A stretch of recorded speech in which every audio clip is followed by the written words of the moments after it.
Good morning. I think we need to work out a way to have Dana read all our scripture for us during the sermons.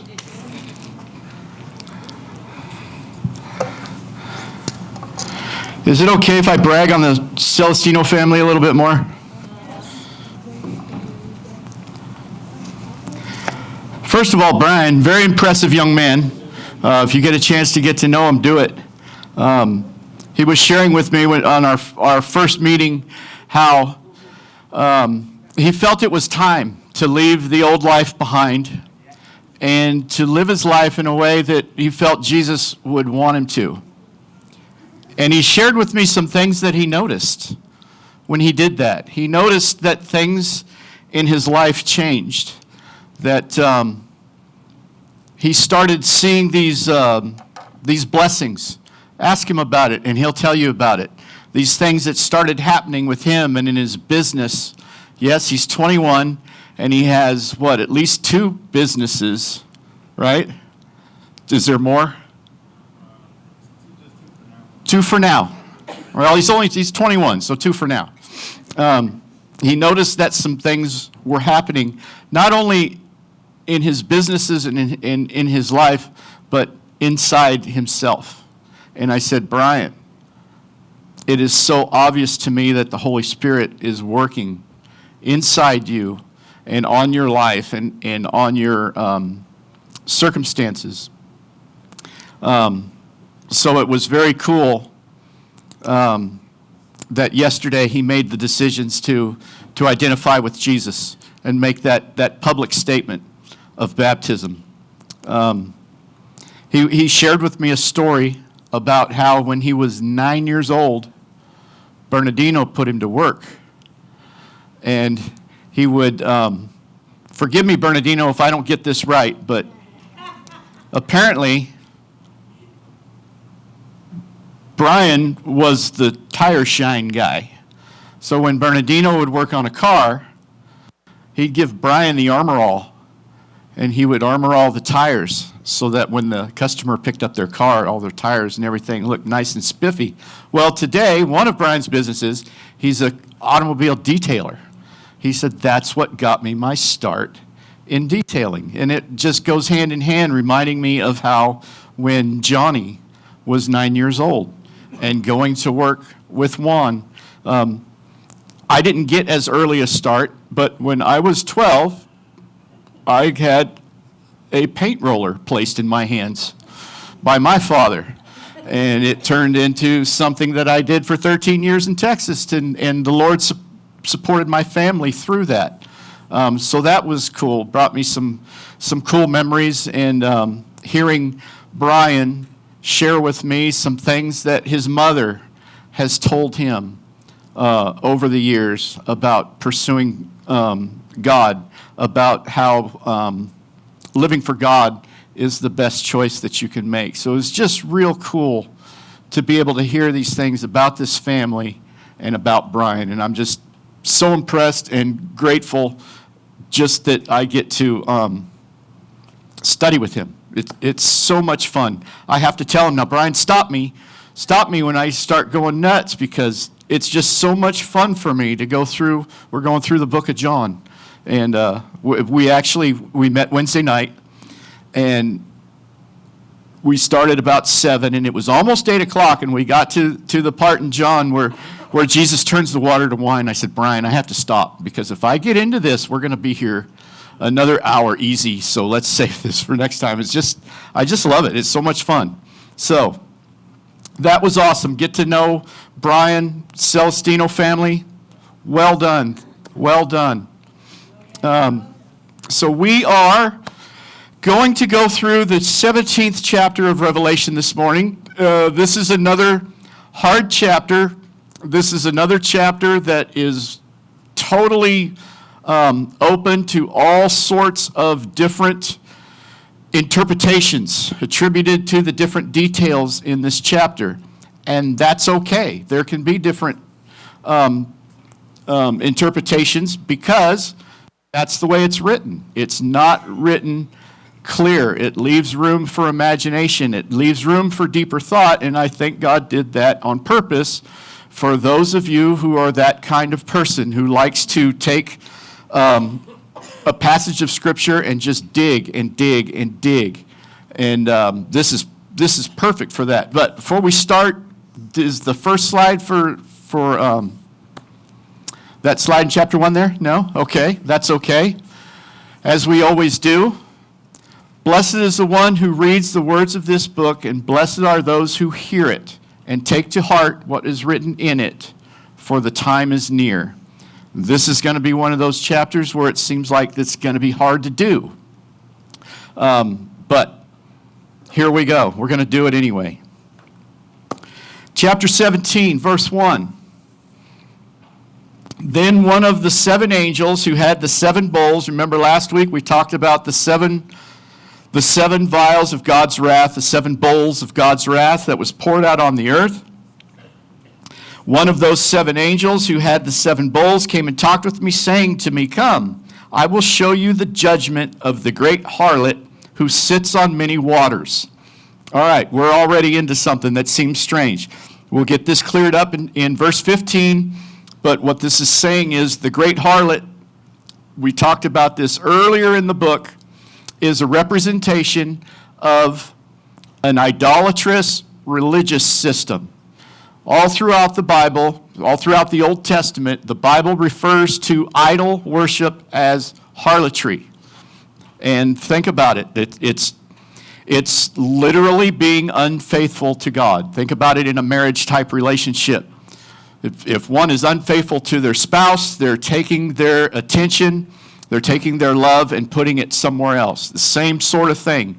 God is creator, and he wants to be our Father. Jesus is going to be, and we'll get to this later in the book, our husband. We are his bride. It's a marriage-type relationship that's being described. So when he uses the word harlotry, he's talking about idolatry, because anything that we place in the place of God in our lives is an idol. So this is what this is talking about. The harlot who sits on many waters. Many waters, like I said, we'll get that cleared up in verse 15, is all the nations, all people. Okay? So that's what this is saying. The great harlot who sits on many waters, who is over all the people, with whom the kings of the earth. There's another thing that we can debate as to exactly how that gets translated, and we won't agree, so let's just read it. With whom the kings of the earth committed fornication and made the inhabitants of the earth, and the inhabitants of the earth were made drunk with the wine of her fornication. So we have this picture of these rulers who are under this false religious system, this idolatrous religious system, and then they seduce their inhabitants. I would say that's us. The people who are living there, the people who are under their authority, are seduced by this false system that the kings put down over the people. Verse 3, so he carried me away in the spirit into the wilderness. Again, the point of that is they're going to a desolate place. And the desolate place is a great setting for what's about to be described. So he carried me away in the spirit into the wilderness. And I saw a woman sitting on a scarlet beast, which was full of names of blasphemy, having 7 heads and 10 horns. All right, everybody clear on that? Let me read a little more, and then we'll just comment on that a little bit. Verse 4, the woman was arrayed in purple and scarlet, and adorned with gold and precious stones and pearls, having in her hand a golden cup full of abominations and the filthiness of her fornication. And on her forehead a name was written, Mystery, Babylon the Great, the mother of harlots and of the abominations of the earth. Okay, so this is describing a woman. Again, in our context, the way the Old Testament's written, describing a woman, it's describing a religious system. We are the bride, that's a woman. That describes Christ's church, and this is describing a woman under an idolatrous system. Verse 3, sitting on a scarlet beast, which was full of names of blasphemy, having 7 heads and 10 horns. We'll get to that in a moment. The woman had a golden cup filled with the abominations and things. Later on, we'll read what she does with that. On her forehead was written a name, verse 5. Scholars say that it was common in this day for Gentile prostitutes to wear a headband with their name on it. For what? I don't know, but that's the picture here. She's pictured as a prostitute. Verse 6, I saw the woman drunk with the blood of the saints. So it shows that she had the cup. She's been drinking it. Saw the woman drunk with the blood of the saints, with the blood of the martyrs of Jesus. And when I saw her, I marveled with great amazement. Now, when it says I marveled with great amazement, that doesn't mean that he went, wow, this is awesome. That's not what that means. Marveled with great amazement means, what in the world does that mean? This image that I'm seeing here, this vision that I'm having, what in the world is going on? I don't understand. That's what that means. How can we know that? Well, let's read verse 7 and we'll see. But the angel said to me, why did you marvel? I will tell you the mystery of the woman and of the beast that carries her, which has the 7 heads and the 10 horns. Now, aren't you glad we're finally getting to a point where he says, okay, this thing was described, we don't know what it is, and an angel says, hey, hold on, don't marvel. I'm going to tell you the mystery. And I'm like, okay, cool. And then I read the angel's account of what the mystery was, and I went like this. It doesn't help me. It doesn't help me. You'll see. You will see what we're talking about. Verse 8. The beast that you saw was and is not, and will ascend out of the bottomless pit and go to perdition.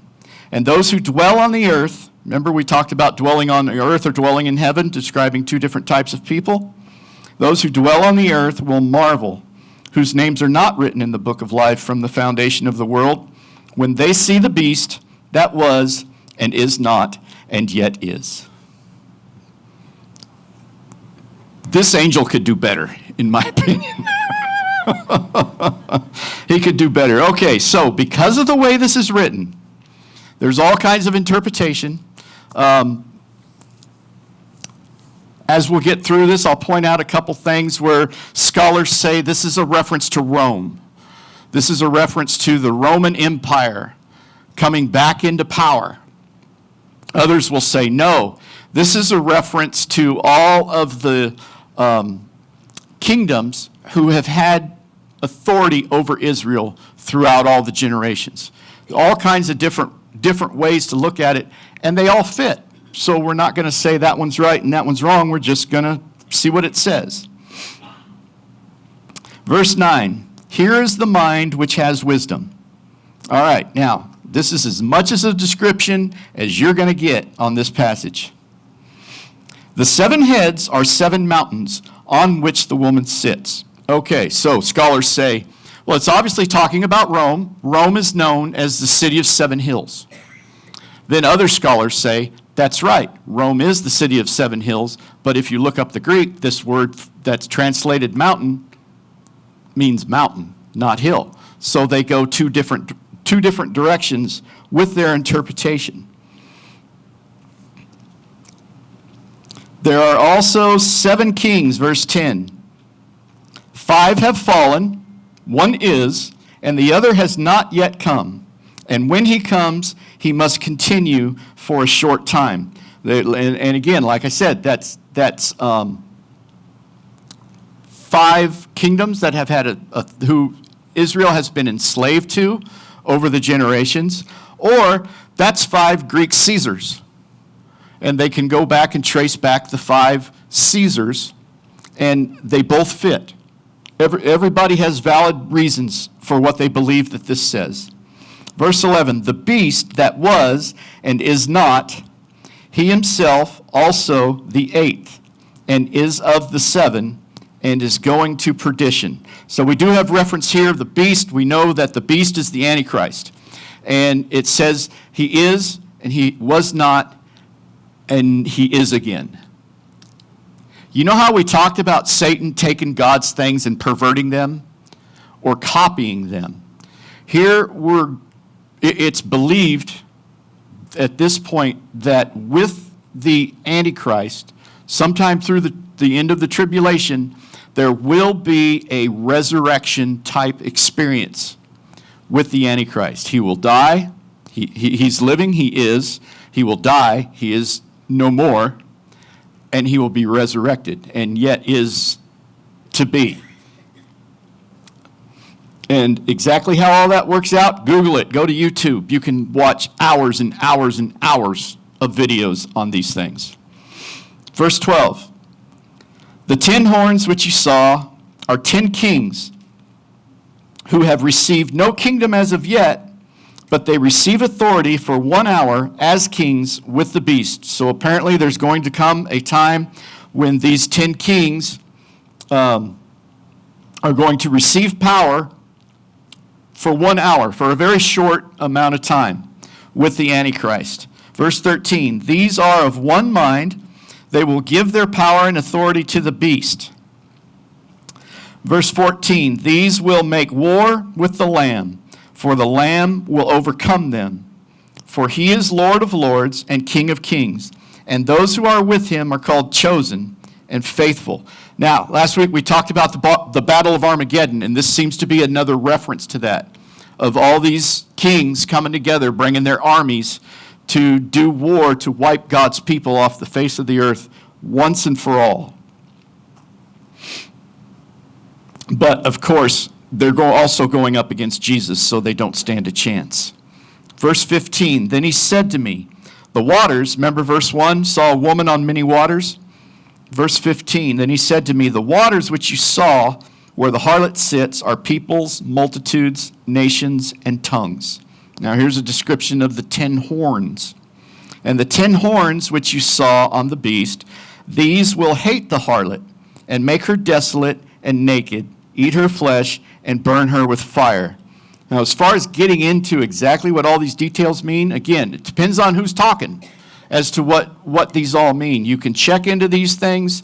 I think that if I started going down this road, I would have needed to bring a stack of pillows with me this morning. Because unless you are into prophecy and digging through these end times things, then what we're doing is going to suit you. 16, okay, and the 10 horns make her desolate, naked, eat her flesh, burn her with fire. Verse 17, for God has put it into their hearts to fulfill his purpose, to be of one mind, and to give their kingdom to the beast, until the words of God are fulfilled. And the woman who you saw is that great city. This is a reference to religious Babylon, which reigns over the kings of the earth. Okay.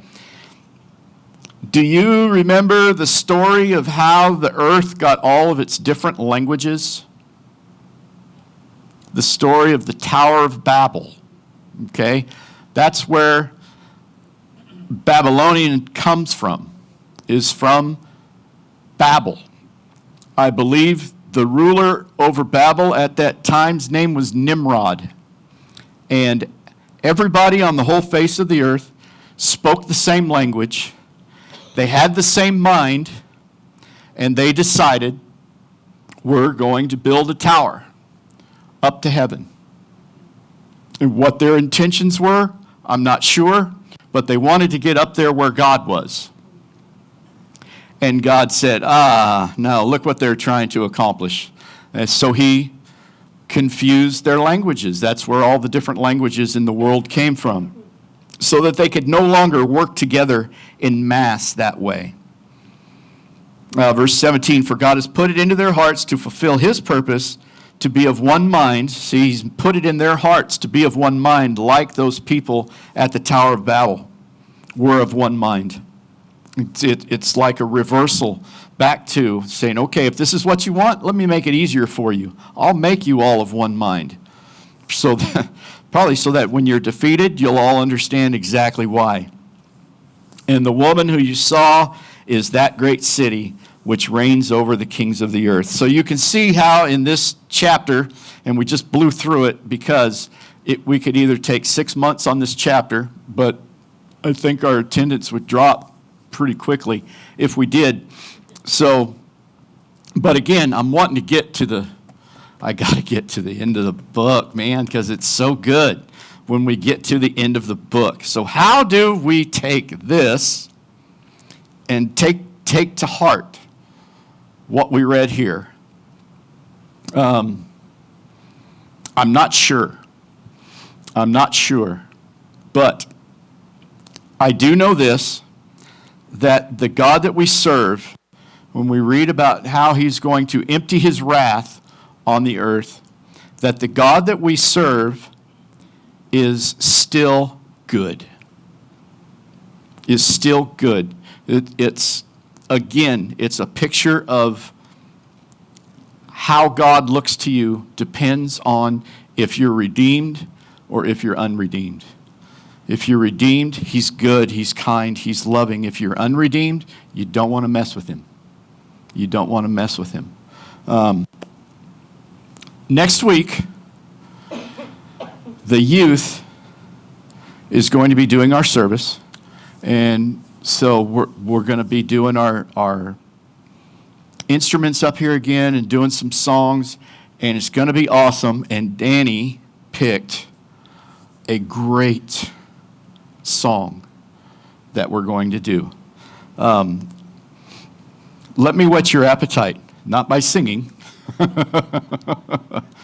but I want to give you some lyrics to one of these songs. There's songs that a lot of us have never heard before, but the words, the lyrics, the meanings that are in these songs are so rich and so deep and so true and so doctrinally correct that they just impact you. One of them goes like this. This is a song that is sung directly to God. I've told you before, I don't know, those are my favorite songs. The songs, not that we sing about God or we sing to each other, the ones we sing to God are my favorites. And this one goes like this. I'm going to be really embarrassed if I don't get it right. Before I said a word, you were singing over me. You have been so good to me. Before I took a breath, you breathed your life in me. You have been so kind to me. Oh, the overwhelming, never-ending, reckless love of God. It chases me down. It finds where I'm found. It leaves the 99. It's talking about that parable of the shepherd leaving the 99 and coming after the one. There's no shadow you won't light up or mountain you won't climb up coming after me. There's no wall you won't break down. There's no lie you won't tear down coming after me. If those words sound good to you, wait till you hear Danny sing them next Sunday with all the kids. It's going to be so good. And some of the best parts of the lyrics of that song, I left out. So you've got to come back. It's going to be so, so good. Our God, who has to satisfy his wrath on this earth, it has to be done. It just does. God cannot redeem us without spilling out his wrath for the sin that has corrupted his perfect creation of this world and his people. but he's still good. He's still good.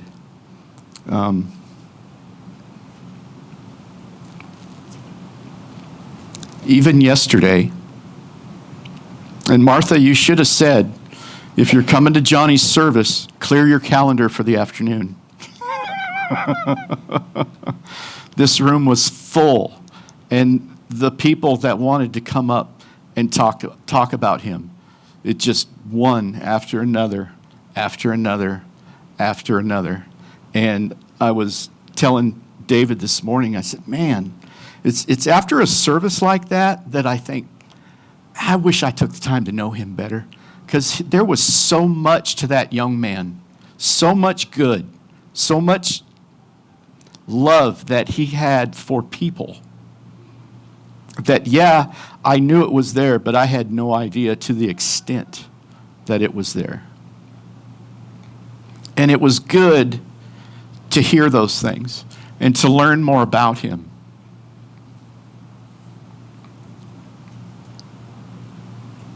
But it was hard.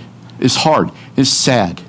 It's like the picture, it's just the picture that we have of God is like, he's so good, but yet his plans have to be followed.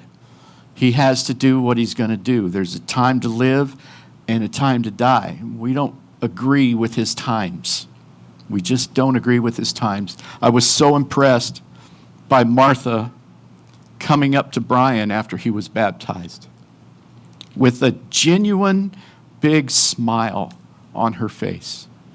So happy for Brian. And saying, you know, it's hard to think this, and I hope it's okay if I quote you, Martha. She says, it's hard to think this, but it might be that Johnny was taken early so that his friends could be exposed to his God early in their life.